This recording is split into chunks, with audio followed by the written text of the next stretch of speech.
Bah, en fait, je pense que par rapport à l'économie actuelle, mais je m'y connais vraiment très très mal, mais je vois où est-ce qu'il a voulu en venir, Malka, quand il dit ça, et puis même par rapport à tout ce qui se passe, parce qu'on avait un modèle avant dans lequel on s'éclatait bien, et puis après le numérique est arrivé et c'est un peu tout chamboulé. Moi je dirais pas forcément que la gratuité c'est du vol, moi je dirais que il y a un côté de responsabilité civique, enfin, tu vois, je pense, du fait que c'est aussi aux auteurs, c'est aussi un peu à tout le monde en étant entre guillemets citoyen, parce que si j'ai envie de rien payer, si j'ai envie je peux profiter de la vie sans absolument rien payer, il n'y a pas de problème, on se débrouille sur internet, sur machin, tout ça. Après c'est un truc citoyen, on a envie de dire j'ai envie d'acheter une BD parce que je sais pas, j'aime bien le travail des auteurs, je fais pas de problème. Et ensuite, les auteurs, c'est aussi à eux de se dire, ouais, si tu travailles comme un con et que t'as pas d'argent et que tu fais que des trucs gratos, tu seras le premier à en pâtir. Mais en tant que blogueur, quand tu as commencé, tu as laissé ton travail gratuitement. En fait, j'avais mes albums pour moi, le blog, c'est vraiment une récréation. C'est que j'alimentais un blog et je mettais des petits trucs parce que ça me faisait marrer. Ça faisait marrer un peu mes potes et puis voilà quoi. Et ça a permis aussi d'avoir une entre guillemets, je sais même pas si ça m'a fait une communauté ou n'importe quoi, j'y crois pas forcément parce que ça se lit pas tout, mais je me dis que tu as une personne qui suit, comment t'as une belle communauté qui te suit. Il y a un peu de monde qui me suit, mais je suis loin des Boulets, des Pénélope, des gens comme ça. Par contre, je me dis juste, d'un point de vue artistique, si la personne qui a acheté Paulina, qui a aimé Paulina, tape mon nom sur internet, tombe sur mon blog et lit un petit strip où il y a un père qui engueule sa fille parce qu'elle va se faire éclater la chatte dans une boîte de nuit, et je trouve que c'est cool. C'est cool de me dire que si quelqu'un qui achète Paulina, elle va tomber sur le moulin de la colère et que en fait de sortir un peu les gens de ce qu'ils sont habitués, voilà. Et en fait sur internet on peut aussi raconter n'importe quoi. On a une vraie liberté qui est assez agréable. Après, moi, je me suis jamais pris de shitstorm, de choses comme ça, parce que voilà, je me suis jamais pris alors que je me suis jamais censuré sur internet. D'accord. Donc ça, parce que je pense que tu te prends des choses comme ça aussi parce que tu vas dire des trucs bêtes ou alors tu t'adresses aux mauvaises personnes et tout ça. Si une personne elle va sur mon blog et qu'elle voit un strip et j'ai fait des trucs avec des gosses, avec n'importe quoi, des trucs à moitié pédophiles et machin, on s'en fout et c'est rigolo. Et puis du moment que ce soit bien fait, je pense que tu peux voir. Mais après ça c'est je pense pour mon cas, donc c'est vraiment un cas un peu isolé. Mais après sinon en termes de gratuité, je dis juste que moi ça me dérange pas de faire des trucs gratos pour des vrais projets que j'aime pour les soutenir, des choses militantes.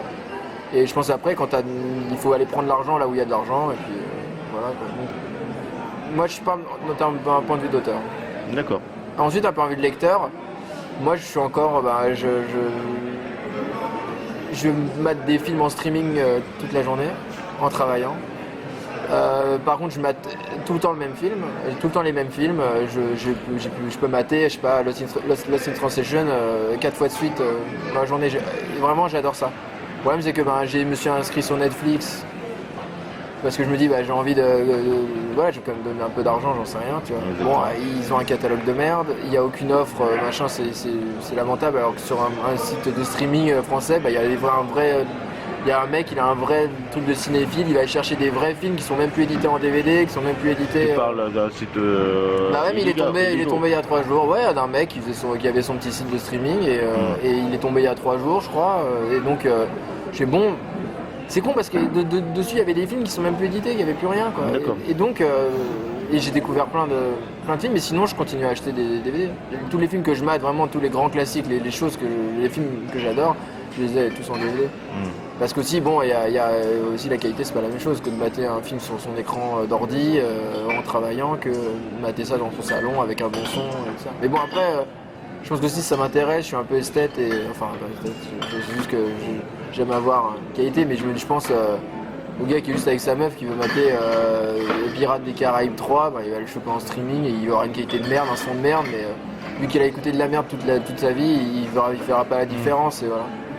Mais bon, je sais pas si c'est je savais pas quoi dire par rapport à ça. Moi je pense qu'il y a vraiment deux poids deux mesures, enfin je sais pas quoi. Le côté streaming, il y a du gratos qui a en termes d'auteur, il faut faire des trucs gratos, je pense. Tu penses que la gratuité peut te rapporter, peut permettre à donner de l'élan à ton travail par la suite qui est rémunéré?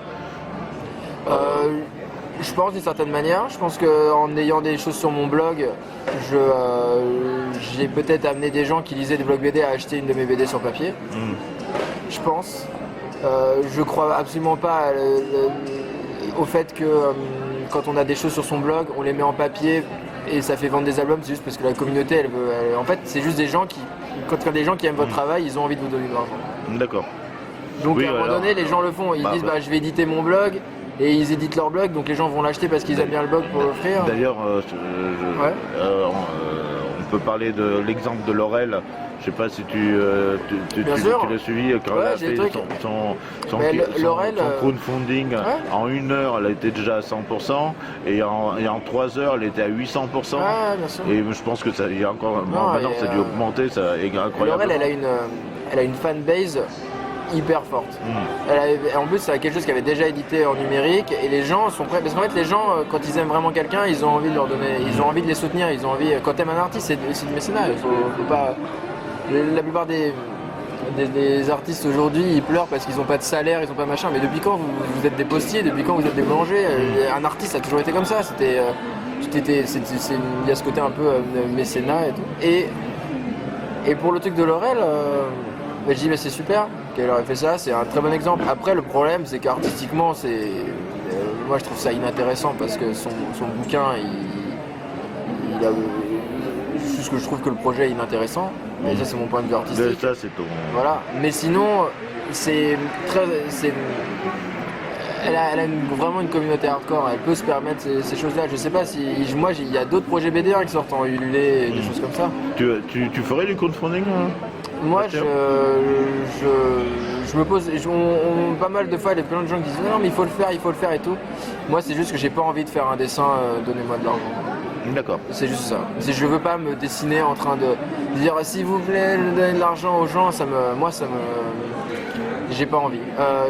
Je pense qu'il y a il y a peut-être une autre, si c'était dans un autre système, quelque chose comme ça, mais moi, je veux pas me sentir redevable dans mon travail. Je veux garder mon travail d'auteur et c'est juste ça. Je veux pas. Parce que sinon, c'est quoi? Tu vas demander de l'argent. C'est presque plus. Il y a ce côté soutien, charité que j'aime pas. C'est plus une nouvelle forme de financer des projets en fait. Voilà. Moi je pense que c'est du préachat, aucun problème. S'il y avait marqué un truc genre vous préachetez le bouquin, ok. Mais si jamais tu dis si tu vas me donner 100 €, je vais te donner un badge, un bout de mon slip et je sais pas quoi, c'est hors de question. Oui, donc c'est la forme de présenter qui ne convient pas. Moi c'est dans la forme. Après c'est juste si c'est du préachat, on dit ok, mon album il va coûter 18,50 €. En général, beaucoup de gens sur le crowdfunding font du préachat. Bien sûr, mais c'est juste que j'aime pas. Mais sauf qu'ils le présentent pas de la même façon en fait. C'est exactement ça. C'est ça, et moi c'est un truc qui marche, mais après, c'est génial. Le problème c'est que, c'est pas le problème, mais peut-être que ça va réveiller certains éditeurs. Pour de l'auto-édition, c'est pas mal. L'auto-édition, c'est très bien. Pour de l'auto-édition, quoi. Après, pour les gros trucs, c'est dommage parce que on se dit, c'est 100 000 €, Laurel, elle a sauvé 100 000 € pour faire d'auto-édition. Génial. 10 000, c'est 10 000 €. Non, elle a 100 000 là, je crois. Non, oui, mais sa demande était pour 10 000 €. Là, et maintenant, elle est à 100 000. Ouais, tu dis, voilà. J'ai pas suivi ce week-end. Mais en gros, ça monte, et c'est super intéressant de ça. Mais en fait, je trouve ça un peu. Ce qui est dommage, c'est que tu te dis, ça reste juste 100 000 €. Enfin, comment dire. Ouais. Tu dis, c'est pas avec ça que tu peux monter une structure, c'est avec ça tu payes des gens, tu crées pas d'emploi, tu crées pas de trucs, tu vois ce que je veux dire, tu vas juste engraisser un auteur quoi. Ok, très bien parce que Laurel a sa communauté, un petit mec qui démarre de la BD, s'il a plus d'éditeur, s'il a plus personne pour mettre ses trucs, il va faire un petit truc numérique, ça va être très compliqué je pense. Je pense que c'est vraiment des cas particuliers. J'ai vu des projets qui ont fait un flop total, notamment dans le comics. Ouais, bah oui. Le comics, par exemple, il y a eu de nombreux flops au niveau du crowdfunding. Je pense qu'on a fait le tour. Ouais, je te remercie, Bastien. Ça marche.